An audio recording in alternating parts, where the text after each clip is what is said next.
ligados a negócios, né? A gente aqui no grupo, a gente fala muito de finanças, né? E a gente tem cursos de finanças. E nos últimos meses, né, eu comecei a construir uma tese, tá, sobre o seguinte. A gente já deve ter treinado aqui quantas pessoas, gente? Nossa. Em Vixe. cursos pagos, de fato, assim. Nossa, 300 mil pessoas? Não sei, acho que umas 50 para 100. Cursos pagos. Não. Juntando o Finclass, Cursos juntando pagos. tudo? Com o Finclass? Talvez... Não, aí vai dar 200 e pouco, 300. Acho que umas 400 para 500 mil pessoas. Acho que mais também. Tá bom. Assim, no total. Cursos pagos, né? Eu tenho chegado à conclusão, Muzi, de que a gente passa algo que funciona para as pessoas. Mas nem todas conseguem se transformar. Não é? Por quê? Né? Eu vou falar por mim, por exemplo. Eu já tentei fazer dieta várias vezes. Algumas vezes eu consegui, outras vezes eu não consegui.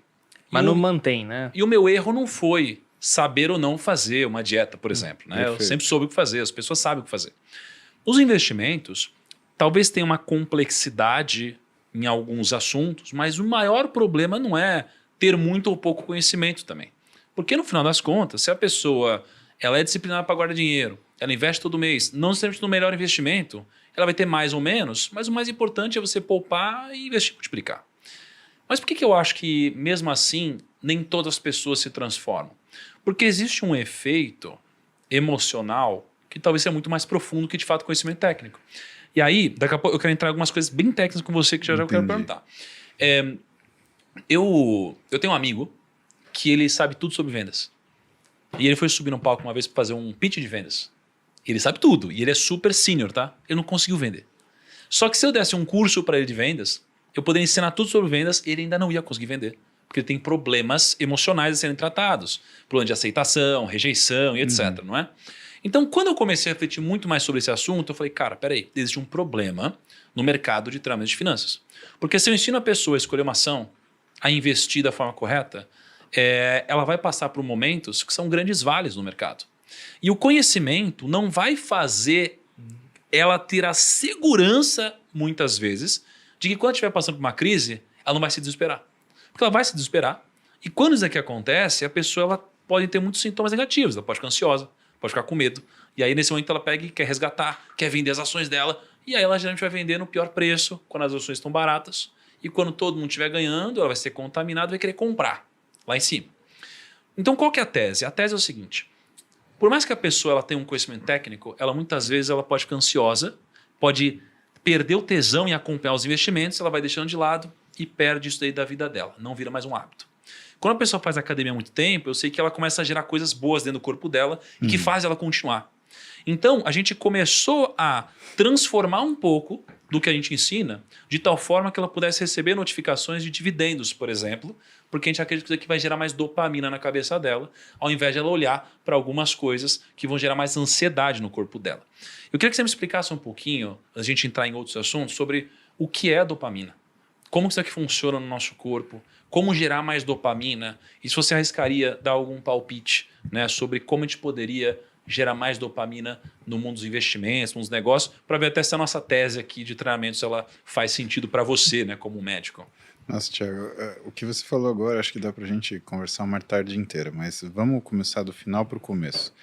Tá? Por que do final para o começo? Porque a primeira coisa é, quando você fala de companhia para trabalho, né, quem você vai chamar para trabalhar com você, a gente fala de um conceito chamado core skills, né, que antes a gente chamava de soft skills, né, ou as pessoas dividiam entre hard skills e soft skills. Né? Hard skills, aquelas habilidades, né, duras. Então, por exemplo, sua formação, seus cursos de pós-graduação, a sua experiência profissional.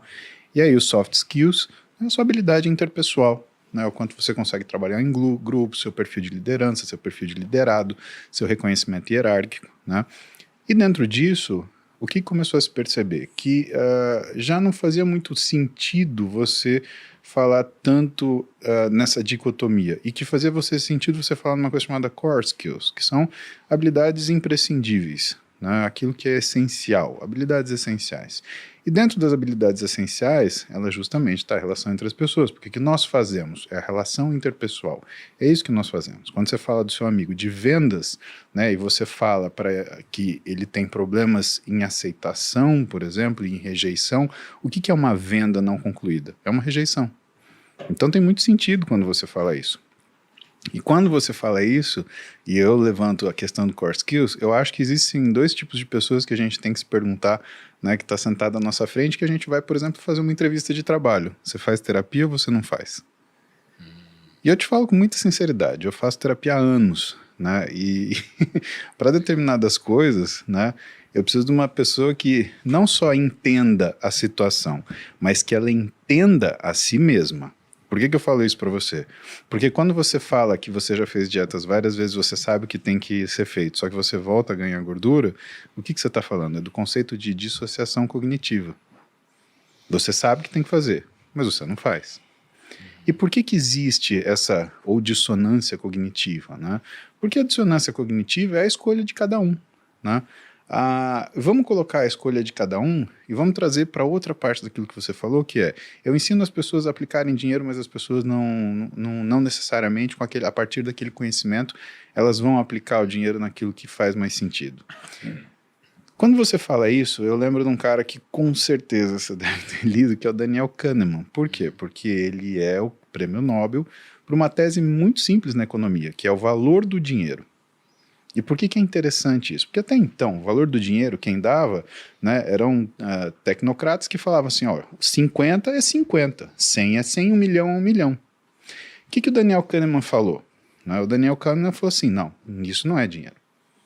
O dinheiro para as pessoas é o quanto você tem perto do seu universo de conhecimento.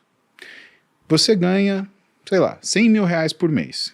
E você perde uma nota de 50 reais. Quanto isso vai te preocupar?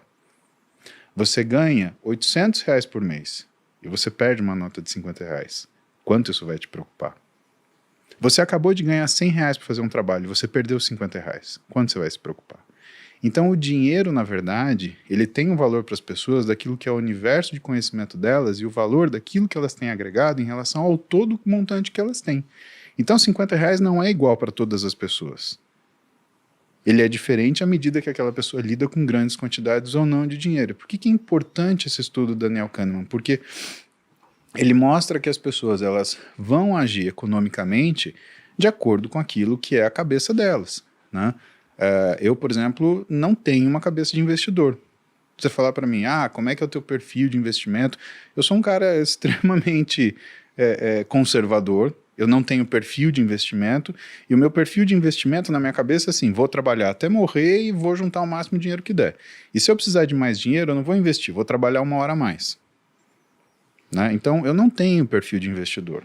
Né? Por isso que eu conto, né, com, na verdade, a minha esposa, que é administradora, que tem um perfil de negócios muito aguçado, e ela é capaz de fazer essas coisas. Né? Mas eu mesmo não tenho esse perfil, então eu posso aprender tudo com você. E ainda assim, eu vou manter o meu perfil. Por quê? Porque 50 reais para mim me remete à época que, por exemplo, eu estava na faculdade e eu gastava R$14,20 para ou almoçar ou jantar todo dia no bandejão. Essa é a minha esfera de valores. Quanto que eu sei de dinheiro? Dos negócios que eu faço. Quais são os negócios que eu faço? Os negócios que eu faço é encher o tanque do meu carro, né? Fazer uma compra no mercado, pagar uma conta de restaurante, né? Roupa, por exemplo, eu não sou um cara que gasta com roupa. Eu uso a maior parte do tempo, eu uso uniforme. Eu tô aqui 20V de uniforme porque eu tô acabando de sair do hospital. Tava operando Moriá até agora. Né? Então, quanto custa um uniforme? Custa 150 reais, né? Quando você fala para mim, tem um tênis de 5 mil reais, eu falei, que isso? Esse tênis anda sozinho também, ele vai para mim nos compromissos. Né? Então, quando a gente para entender esses assuntos que permeiam tudo aquilo que a gente está conversando, a gente percebe que a questão é além do que é a dopamina, é como que você usa essa dopamina. Tem gente que usa dopamina para o bem, tem gente que usa dopamina contra o próprio bem. Quando você vê aplicativos como, por exemplo, o TikTok, ou então quando você vê o Reels do Instagram, ou você vê os Shorts do YouTube, o que você está vendo? Você está vendo uma tentativa de fazer uma adição, né? Então, você risca o seu dedinho, dopamina, dopamina, dopamina, dopamina. E isso é tão bem pesquisado que existe uma pergunta, por que o dedo é para baixo, por que não é para o lado? Por que é para baixo, por que não é para cima? Por que você tem uma música X? Por que você tem um aumento do que é o spread de de uma determinada informação em relação à outra? O que as pessoas querem ver? né? Tem gente que já tem uma teoria falando que o algoritmo, por exemplo, do TikTok, quando você vai para a China, ela dirige tudo para melhoria esportiva, sucesso no trabalho, desempenho acadêmico. E quando você vem para as Américas, é tudo para bobagem, é dancinha, é bunda, é pornografia, é bobeira, né? Como se isso fosse uma forma de você fazer uma engenharia social. Olha, eu sinceramente, eu sou desconfiado dessas teorias conspiratórias muito elaboradas, mas eu entendo que existe uma cultura de um povo. E a cultura do povo é a forma que ela se relaciona com a própria dopamina, né? Quem é a dopamina? A dopamina, ela é um neurotransmissor, ele funciona criando a partir da sua iniciativa, né? Só que ele não sustenta aquilo que é a sua ação. Vou te dar um exemplo de dopamina. Por que uma das grandes brigas das empresas de restaurante é fazer uma entrega rápida por você? Você fica mais feliz quando você come? Exatamente, exatamente. Agora, conceitua para mim esse feliz. Você fez um pedido. Qual é a melhor situação possível? Chega rápido. Chega rápido porque eu tô morrendo de fome. Exatamente. Sabe por quê? Porque se demorar a ter nível de dopamina baixa, você recebe o produto e você fala, puta, mas não tava com tanta vontade de comer isso. Faz sentido. Então, quando você tem um restaurante que chama McDonald's, por que ele tem tanto sucesso assim? Porque você pede e já come. Porque se você tiver que pensar na comida que você pediu, você não pediria. Se você fosse no McDonald's à la carte, muito provavelmente, se você fizesse o pedido e chegasse um hambúrguer para você, você não ia sentir tanta satisfação assim. Quanto é você chegar na linha, pedir o cara te entregar e você começar a comer a batatinha ainda em pé sentado naquela linha de compra. Isso é cultural do McDonald's. Pode olhar, todo mundo faz isso. Chega o lanche, chega a batatinha, a pessoa já começa a comer a batatinha. Dopamina, dopamina, dopamina. Então ela já senta já comendo, ela termina de comer, ela ainda quer comer mais durante um tempo. Ao passo que quando você desfruta de uma refeição, então você vai num restaurante do seu amigo que é chefe, que ele tem 2 entradas, 3 pratos principais, 2 saídas, ele te dá uma harmonização. O que acontece? Que você relaxa, que você faz o slow food, né? É exatamente o contrário. Você desenvolve uma outra coisa que você não tem com o McDonald's. Pense que você sai do restaurante fast food, dá 1 hora, você está pensando o que você vai comer. Quando você está nesse restaurante, nessas condições, dá 1 hora, você ainda está jantando, Thiago. E quando você termina de jantar, você não pensa mais em comer. Então, a questão da repetição, que a dopamina está ligada em relação ao que a nossa iniciativa é uma coisa que ou faz com que a gente tenha muita habilidade para realizar coisas, porque você se torna um sujeito proativo, ou ela te torna tolo, porque você fica pulando de estímulo em estímulo, de empolgação em empolgação. Então, existe a necessidade da gente entender que neurotransmissor também não é um inimigo ou é um herói. Os neurotransmissores, eles existem no seu neuroeixo, porque eles obedecem ao equilíbrio onde você tem que saber acelerar e tem que saber frear. É que nem um carro. Um carro sem freio não adianta, você vai ter um motor, sei lá, 12 cilindros de 1000 cavalos. Não dá para andar se ele não tiver freio, porque você não vai parar. Agora, um carro que tem só freio não vai para frente, né? E o cérebro funciona desse jeito. Você tem que ter isso. O que é aquilo que define, né, vamos falar, as boas escolhas, né? E aí é uma coisa que, né, eu vejo, eu aprendo muito com Wesley Delanogar, que já veio aqui umas vezes no Sócio. Exatamente, né? Veio comigo, inclusive, no Sócio, né? Que é um cara que fala muito bem nisso, né? Ele fala sobre ambiente. E qual o ambiente que as pessoas escolhem, Thiago? O que tem mais dopamina? As pessoas, na verdade, elas escolhem ambientes, né, que são fáceis e convenientes. Mais Onde confortável, né? Exatamente. O problema é que você associa um ambiente de conforto onde você tem dopamina, mas, por exemplo, você não tem serotonina. É gostoso você viver assim, nessa Só me define o que seria dopamina e a serotonina. são neurotransmissores, né? Eles cuidam de sinais específicos no nosso cérebro e assim, não é que eles têm uma função pré-definida, né? Então você tem o GABA, que é inibitório, você tem a serotonina, que está ligada à sensação de satisfação, recompensa, você tem a endorfina, que está relacionada a bem-estar, que é a que você aumenta a produção grandemente quando você faz exercício intenso, você tem a dopamina, que cuida do que é a sua iniciativa, e a sensação também de recompensa, né? Entre aspas, felicidade, aquela felicidade passageira. Qual que seria a diferença de endorfina e dopamina? Elas são substâncias completamente diferentes, né? Mas o que sinaliza cada uma é que é o principal de cada questão. Então, quando você pega, por exemplo, você tem vontade de treinar? Tipo, você tem um estalo assim, você fala, cara, eu vou começar a treinar. Já sei, eu vou fazer hoje, sei lá, eu não sei se você gosta de musculação ou de corrida, mas você já teve aquele estalo, assim, vou comprar um tênis e eu vou começar a treinar. E aí, sim.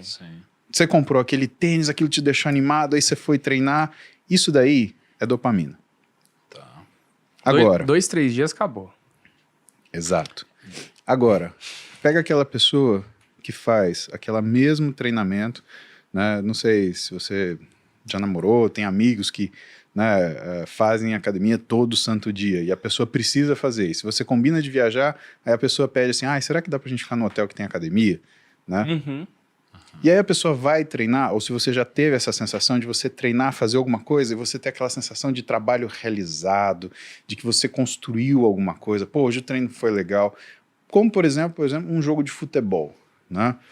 Mesmo que você tenha perdido uma partida no jogo de futebol, você vai com uma coisa positiva para casa que te faz voltar a jogar novamente. E não é a competitividade. É aquela sensação de bem-estar, é aquela sensação de trabalho realizado. Isso daí é endorfina. Esse bem-estar que fica depois que você termina a atividade. A dopamina, ela acaba antes, às vezes, de você começar. É quase como se a dopamina fosse a iniciativa e a endorfina fosse a manutenção da sensação de bem-estar, assim como, né, a serotonina. Né? Só que a serotonina é a sensação da satisfação.